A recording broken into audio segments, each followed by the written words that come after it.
galerinha do sexto ano. E aí, como é que vocês estão? Espero que estejam todos bem, espero que estejam todos se cuidando aí, se protegendo, porque o coronavírus está aí, não acabou, certo? Então, eu peço que vocês se cuidem e acompanhem todas as aulas de todos os seus professores, certo? Então, caprichem aí bastante estudando. Vamos lá. Nós vamos começar nossa aula de hoje. Nossa aula de hoje é a aula de revisão. Nós vamos revisar o conteúdo, certo? Então, sou a professora Isana, certo? Para quem não me conhece, para quem está chegando agora, sou a professora Isana. Nossa aula, como eu falei, é aula de revisão. Nós vamos revisar sobre paisagem, espaço e lugar. Página 12 até a página 21. Então, todos vocês vão pegando aí o material, o livro, o caderno de vocês, o lápis, a caneta, para que vocês acompanhem a aula direitinho, certo? E vão fazendo suas anotações para tirar suas dúvidas com os seus professores, certo? Então, na aula de hoje, nós vamos falar um pouco sobre paisagem, sobre elementos naturais, elementos culturais que compõem aí a paisagem. Então, no nosso dia a dia, quando nós convivemos, né, com as pessoas, nós convivemos com diferentes paisagens, certo? Então, o que é paisagem? Paisagem é tudo aquilo que eu vejo, certo? Paisagem não é só aquilo que é bonito. Paisagem é aquilo que é bonito, é aquilo que vem da natureza, beleza, sim, é aquilo que vem da natureza, correto, certo? Mas paisagem não é só aquilo que vem da natureza. Paisagem, ela pode ter paisagem com elementos naturais e paisagem com elementos culturais. Então, no nosso dia a dia, nós convivemos com uma imensidão, né, vários tipos de paisagem, certo? Então, como eu falei, os elementos naturais, eles podem compor, sim, a paisagem. E elementos naturais, né, são aqueles. Quais são esses elementos naturais?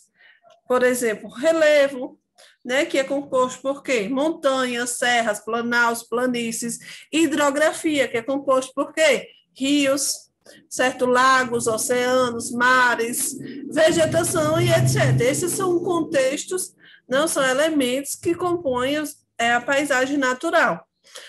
Elementos culturais são aqueles que são modificados ou construídos pelo homem, pelos seres humanos. Um exemplo, casa, né? Casas, prédios, pontes, rodovias.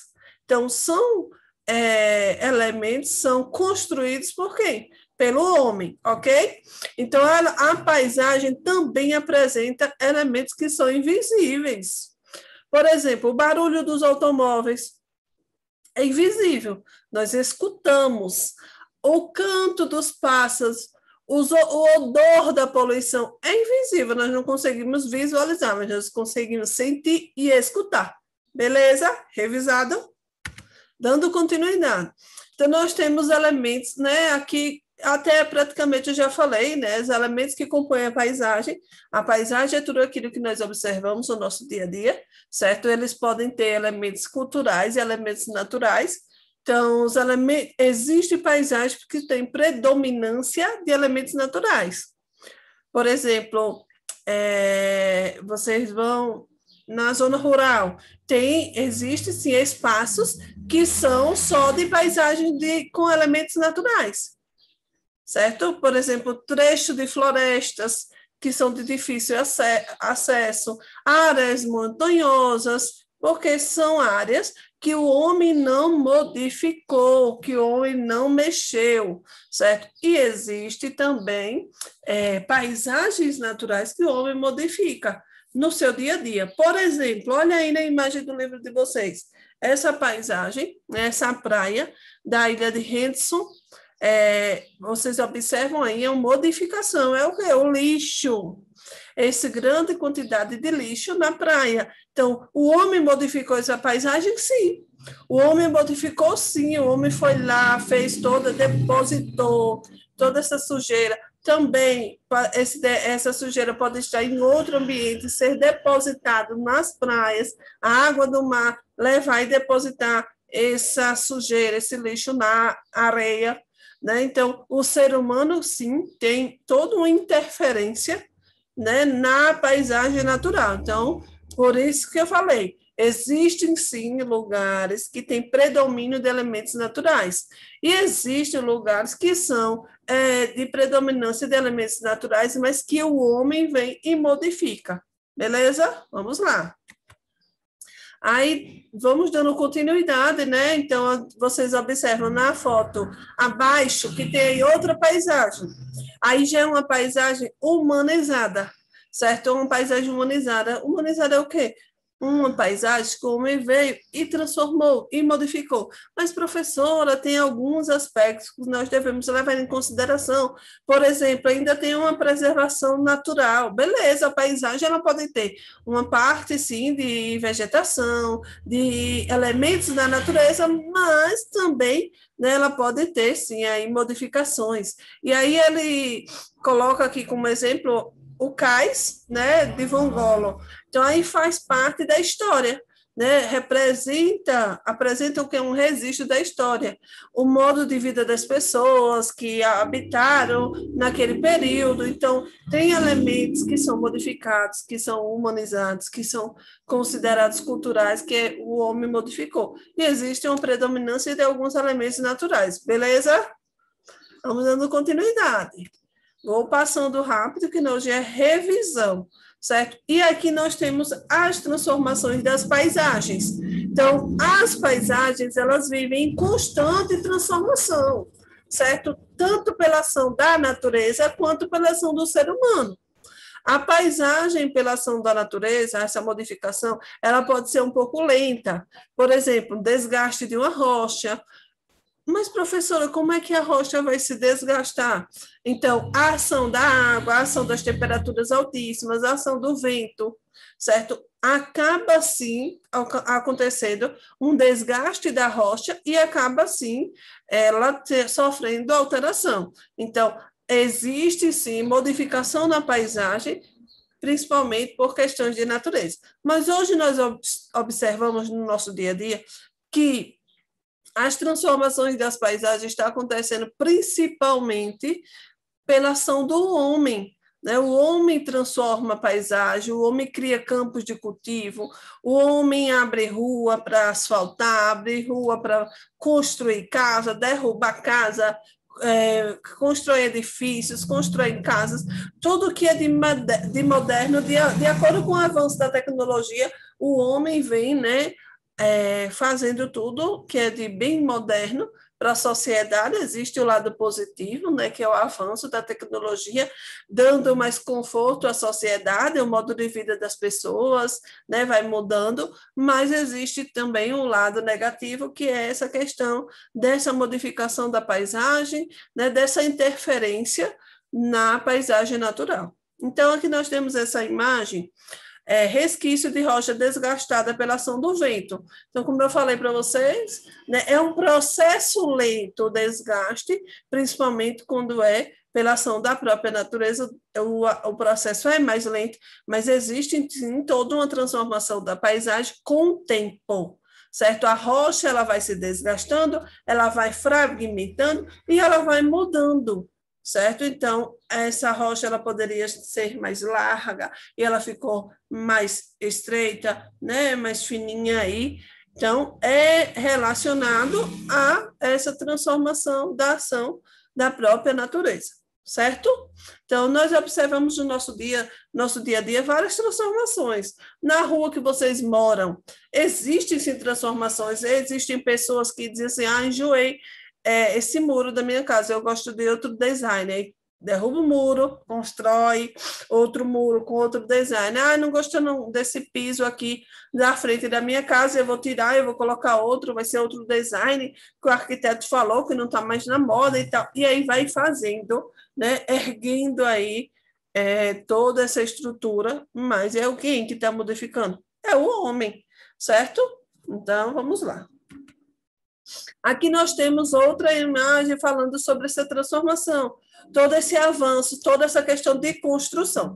Na foto 1, vocês observam que ruas não asfaltadas, né, um predomínio muito grande de vegetação, as casas pequenas, casas, né, que não têm prédios, ruas bem largas, com toda uma circulação de ar, né, facilitando aí a melhoria de qualidade de vida das pessoas.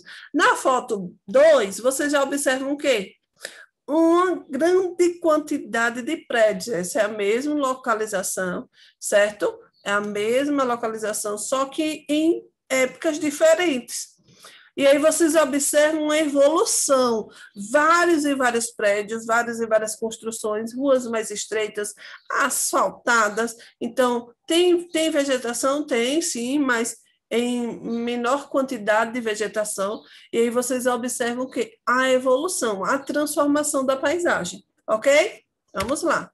Impacto das intervenções humanas. Então, o homem, como nós falamos, eles podem sim modificar a paisagem e degradando o meio ambiente ou recuperando de impactos causados por fenômenos naturais ou pelo próprio ser humano. Por exemplo, o desmatamento. O desmatamento é um impacto da intervenção humana, é o homem que vai lá e desmata. Quais são? Existem várias e várias consequências para o desmatamento. Minha gente, o corte de árvores faz com que os animais que vivem ali, naquela região, acabem buscando alimentos em outras regiões e outras áreas. A maioria desses animais acabam desaparecendo porque eles não encontram alimento. O clima, que na outra área acaba não sendo favorável. Então, por isso que tem muitas espécies de animais entrando em extinção por causa desse processo, né, de desmatamento que é causado pelos seres humanos. Então, a retirada da vegetação também, né, o solo também fica mais exposto à ação da água, à ação do vento. As enxurradas, por exemplo, além de retirar nutrientes do solo, carregam detritos que preenchem os leitos dos rios, assoreando, causando transbordamento de águas e inundações. Então, várias e várias consequências, né, pela ação dos seres humanos. E aí o solo, por exemplo, retirou a vegetação, o solo ele fica desprotegido. Um exemplo, se você não tem na sua casa uma areazinha que tem a areia, terra, que o pessoal planta. Então, você tem uma areazinha. Se não tem nenhuma cobertura vegetal, você faça uma experiência, joga um balde de água naquela areia. Automaticamente, aquela areia ela vai criar um buraco, porque ela não tem nenhuma cobertura vegetal. Quando você tem a cobertura vegetal, um capim cobrindo a areia, algum tipo de plantação, você joga, não vai criar esse buraco. Por quê? A vegetação ela vai estar protegendo o solo, ela vai estar cobrindo o solo, ela vai estar filtrando essa água. E sem cobertura vegetal, vai acontecer que pode sim entrar em processo de erosão, aí vai criar logo um buraco. Esse é um exemplo simples, só para vocês terem uma ideia que realmente o solo sem proteção vegetal, sem camada de vegetação, ele fica totalmente desprotegido, causando, sim, várias consequências, certo? Para o solo, né? Então, pode acontecer toda essa questão de assoreamento, de enxurradas, porque ele vai ficar exposto sem proteção, ok? Então, aqui tem duas imagens, nós temos a vista aérea da floresta amazônica desmatada, né? E aí desmataram para pastos, né, para ter pasto, criação de animais, e nós temos aqui o garoto pula sedimento de assoreamento causado pelo esgoto, assoreamento, né, então todos esses sedimentos foram transportados e aí acabou assoreando essa região. Ok? E aí nós temos várias e várias outras atividades, certo? De exploração de área, né? Da exploração do nosso planeta, que vem degradando bastante a produção, bastante o solo. E nós temos aí plantar, hoje os seres humanos para plantar, eles acabam usando todos os tipos de produtos químicos. Um exemplo são os agrotóxicos, né, prejudicando totalmente a plantação, prejudicando totalmente, né, a saúde de todos nós, fertilizantes químicos. Então, todos esses defensivos agrícolas, todos esses produtos químicos aí alterando, né, o solo, alterando a composição do solo, alterando os lençóis freáticos, que aí vai estar poluindo os lençóis freáticos. E aí, além de poluir os lençóis freáticos, ele pode também contaminar os rios, porque a água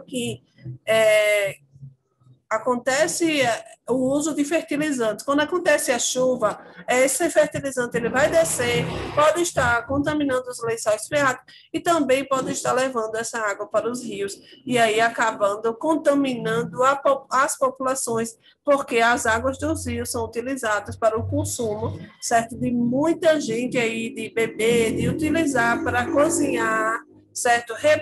Peixes, alimento de peixes e outras, certo? Consequências. Então, essa questão da exploração do solo sem pensar no amanhã, ele pode sim, né, gerar vários impactos ao meio ambiente, né? E aí a gente sofre várias consequências, como nós estamos sofrendo. Não sei se vocês já ouviram seus pais falarem assim,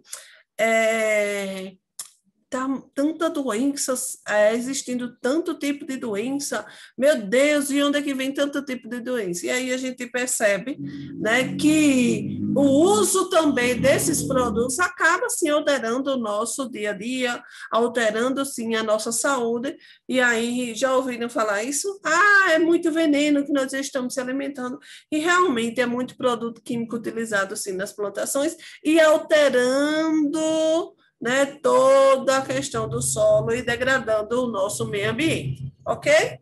Vamos dando continuidade. As paisagens naturais preservadas. Então, existe sim, né, várias paisagens que são preservadas. A principal é por que é importante, né, preservar essas paisagens? Porque muitas apresentam espécies vegetais e animais em risco de extinção, fontes de pesquisas científicas. Algumas espécies vegetais podem ser empregadas pela medicina, pela cura de doença, apresentam interesse para o desenvolvimento do turismo. Nelas, há comunidades humanas que vivem de maneira tradicional, alterando um pouco o ambiente e devem ter a sua cultura preservada. É o caso das comunidades ribeirinhas do Rio Amazonas. Então, existem, né, algumas localizações que têm essas paisagens preservadas, que é muito importante existir nessas unidades de conservação, que são chamadas de unidade de conservação, que geralmente elas são responsabilidades do proprietário ou de terras do Estado, né, que para assegurar essa conservação e a preservação desses locais. Então, é muito importante que exista, assim, porque se não tivesse essas unidades de conservação, muitas espécies já tinham desaparecidas, certo? Então, existem paisagens preservadas, que cabe ao Estado elaborar leis de proteção ambiental, bem como estabelecer mecanismos de fiscalização e controle das áreas naturais protegidas. As áreas naturais protegidas são superfícies da terra ou mar dedicadas à proteção e à manutenção de diversas diversidade de fauna e de flora, assim como a população e a cultura de locais, são as chamadas de unidades de conservação. Essas unidades de conservação, elas podem ser divididas em dois grupos, certo? Unidade de conservação de uso sustentável e unidade de proteção integral. E como é, professor, essa unidade de conservação de uso sustentável? É você tentar combinar a conservação da natureza e o uso sustentável por parte, né, de seus recursos. Por exemplo, eu plantei milho, um exemplo, certo? Eu plantei milho, colhi o milho, então eu vou replantar. Você usar conscientemente para não deixar de existir aquele tipo de vegetação. E o de integral principal objetivo é preservar. É proibido o uso de exploração desses recursos. Então, é terminantemente proibido quando fala-se de proteção integral. Então, não pode, certo, usar. Espaço geográfico. Então, espaço geográfico tem vários significados. Então, espaço geográfico é o conjunto integrado de paisagens resultantes de fenômenos naturais e da ação humana ao longo do tempo. Então, vocês observam aí, espaço geográfico, elementos naturais, elementos culturais e elementos invisíveis. Então, nós temos a ação da natureza e o trabalho humano.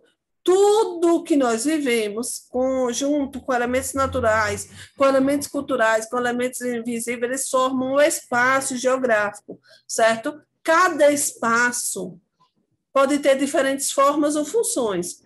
Então, conforme a atividade que ele pode desenvolver, por exemplo, lazer, comércio, moradia, cada espaço vai ter, né, suas funções garantidas.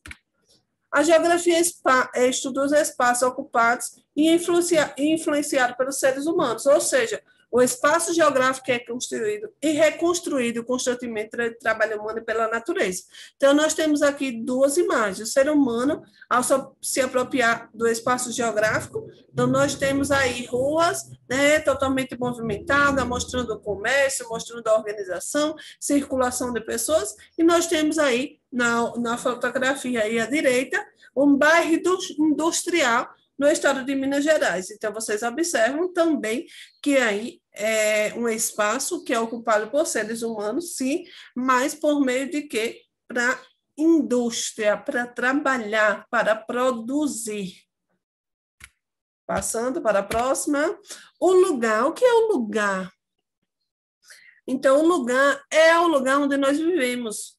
Um lugar onde tem sentimentos, onde nós temos interação, onde transformamos a paisagem, onde estabelecemos vínculos. Então, a nossa casa, a nossa rua, a nossa escola, a casa de um amigo, de um parente, pai, são exemplos de lugares que são lugares, né, que criamos uma identidade própria, que tem uma importância e um significado para nós. Então, Aracaju é o meu lugar? Não, Aracaju não é o meu lugar é a minha casa. Eu considero, professora Isana considera o meu lugar como a minha casa. É o lugar onde eu tenho interação com os meus filhos, é o lugar onde eu tenho o meu descanso, é o lugar onde eu tenho um vínculo familiar, um vínculo afetivo muito bom. Então, eu considero a minha casa o meu lugar, certo? Então, o lugar é onde nós temos esse vínculo afetivo, vínculo familiar, ok? Mas existem lugares, certo? Lugares que nós também temos interações. Por exemplo, na escola, nós temos interações com os colegas, vocês têm interação. Na rua que moramos, também temos interação. Então, acaba tendo também, né, acaba que nesses pontos, né, nesses lugares, nós criamos também a nossa identidade, ok? Tá muito fácil essa aula, olha. Aqui, crianças indígenas brincando, então, para eles aqui, é o lugar dele, na reserva de Jaqueira, né, da Jaqueira, terra indígena, e aí nós temos crianças em campo de futebol, então, é o lugar deles, é o lugar que eles têm um vínculo afetivo, um vínculo familiar, e aqui estão brincando com primos, amigos, pessoas que moram naquelas proximidades. Então, é considerado, sim, um lugar. Identidade dos lugares, né, refere ao conjunto de características próprias que diferencia dos demais. O lugar engloba o espaço construído pelo indivíduo, grupos humanos, e espaço com quem faz parte do cotidiano de uma sociedade. E aí nós temos, né, identidade cultural. Identidade cultural é aquela identidade que cada grupo evidencia o caráter de um lugar. Então, por exemplo, Itabaianinha tem a cultura das festividades de Santos Reis. Então, é a identidade cultural, ok? Elementos culturais, né? Vivemos com elementos culturais no nosso dia a dia, né? Símbolos, monumentos, obras de arte que costumam revelar uma identidade de lugar. Por exemplo, quando vocês vão ali na praça, hoje é chamada Praça Padre Arnaldo. Qual a identidade da praça? É a igreja. Aí o pessoal diz assim, Praça da Igreja. Pronto, ali é a identidade do lugar, que é o símbolo que representa aquela praça, que é a igreja católica. Por exemplo, praça que o povo chama Praça de Baixa, Praça Olímpio Campos. Onde é essa praça? Diga aí um ponto de referência. Qual é um símbolo que o povo logo coloca como identidade daquele lugar? A praça que tem na proximidade ali do G. Barbosa.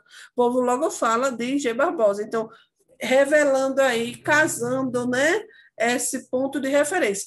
Ou Praça Olímpio Campos, também é mais conhecida por causa dessa identidade do lugar de Olímpio Campos. Agora nós vamos fazer a atividade. A atividade aí na página 24, vamos pegando aí o material, caprichem aí, vamos lá? Primeira questão aí, vocês vão responder, certo? A questão 5. Deixa eu tirar isso aqui, calma aí. Eita. Então, os espaços têm diferentes formas e funções de acordo com as atividades que neles se desenvolvem. Por exemplo, a casa pode ser um espaço de moradia, ter a forma de um sobrado e a função de oferecer abrigo e conforto. Com base nessa ideia, responda. Quais as funções das fábricas, dos hospitais e das praças? Em geral, qual é a forma de cada um desses espaços? Então, as fábricas, qual é a função das fábricas? A função é de produzir mercadorias, produtos que costumam ocupar extensos galpões e grandes edificações. Os hospitais, é fácil, são espaços para prestação, né, de serviços à saúde. Eles têm, né, estão localizados em edifícios, prédios, tem quarto para acomodar paciente. E as praças são espaços públicos criados para o lazer e o convívio entre as pessoas. Ficam em espaço aberto, costumam ser arborizados e podem ter equipamentos de lazer com quadras esportivas. Letra B, cite outro espaço que você frequenta, na sua opinião, para que ele foi criado. Um outro espaço. São muitos os espaços que nós frequentamos no nosso dia a dia. Então, essa letra B é uma letra mais pessoal. Então, nós frequentamos supermercados, comércios, ruas, estradas, avenidas, escolas e etc. Então, fica aí a resposta pessoal. Cite 3 motivos que justificam a preservação de áreas naturais. Por que é importante preservar essas áreas naturais? É importante, principalmente pela conservação da biodiversidade, né, para garantir a manutenção das populações, que tradicionalmente ocupam os locais que sofreram poucas intervenções humanas. Então, para o desenvolvimento da atividade turística, para a conservação de espécies que podem ser aproveitadas para a medicina, para a cura de doenças, para o desenvolvimento de pesquisas científicas. Então, é importante, sim, preservar as áreas naturais. Nós temos vários fatores aí que são importantes. Aí, essa questão daqui eu deixo para vocês vão fazer agora, certo? É uma resposta bem pessoal, é uma pergunta, na verdade, bem pessoal, vocês vão colocar a opinião de vocês. Então, vocês vão observar a fotografia e responder as questões.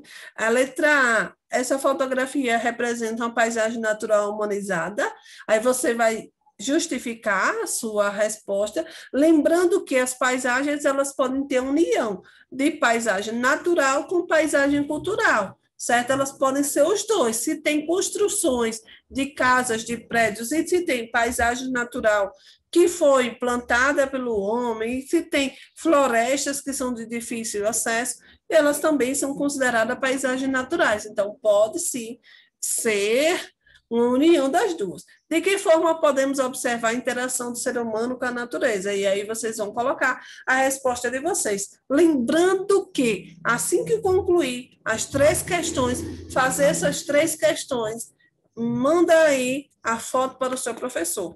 Lembre que tem que fazer as 3 questões. E aí, nossa aula vai ficando por aqui. Fiquem em casa, fiquem com Deus, se cuidem, por favor, e fiquem bem. Um abraço, tchau, tchau.